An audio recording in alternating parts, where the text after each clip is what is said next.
नमस्कार, आप सभी दर्शकों का रिपोर्टर पोस्ट में स्वागत है और हमारे साथ निर्दलीय विधायक सरयू राय जी हैं।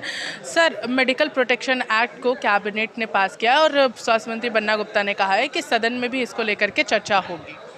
नहीं, सदन में आएगा, हम लोग चर्चा करेंगे। पहले भी आया है। हम लोग चाहते हैं कि मेडिकल प्रोटेक्शन एक्ट हो, केवल डॉक्टर ही क्या, सबका प्रोटेक्शन होना चाहिए। डॉक्टर का भी होना चाहिए और पेशेंट का भी होना चाहिए। जिसका जो दायरा है, जिसको जहाँ संरक्षण की ज़रूरत है, सबसे अधिक प्रोटेक्शन तो जो अल्प वेतनभोगी हैं, कम महीना पाने वाले जो अधिकारी हैं या कर्मचारी हैं, सबसे अधिक प्रोटेक्शन तो उनका होना चाहिए। उनके जीवन का सवाल है। हम लोग देखते हैं, अब मैंने सवाल भी उठाया है, दिया है कि किस तरह से आउटसोर्सिंग पर, किस तरह से ठेका पर काम हो रहा है। 7,000-8,000 रुपये में लोग पूरा दिन काम कर रहे हैं।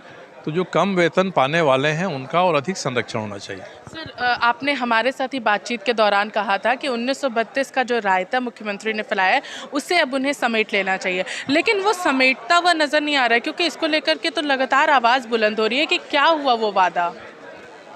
मैंने जब इस मुद्दे पर विधानसभा में अपनी बात रखी, उसमें भी मैंने कहा था कि मैंने मुख्यमंत्री से कहा है कि आपने लंबा फेंक दिया है, समेटिए। शेर की सवारी बहुत दिन नहीं चलती है और मुझे खुशी है कि उन्होंने समेट लिया है और अब संविधान के दायरे में आ गए हैं। मान लिया उन्होंने कि संविधान हमको इससे अधिक की इजाज़त नहीं देगा, हम किसी को भी एक नौकरी नहीं दे सकते हैं। अब विपक्ष के लोग इस बात को उठा रहे हैं। अब मुझे समझ में नहीं आता है कि जब मुख्यमंत्री ने अपने आप को समेट लिया, संविधान के दायरे में आ गए, तो विपक्ष उनसे क्या चाहता है।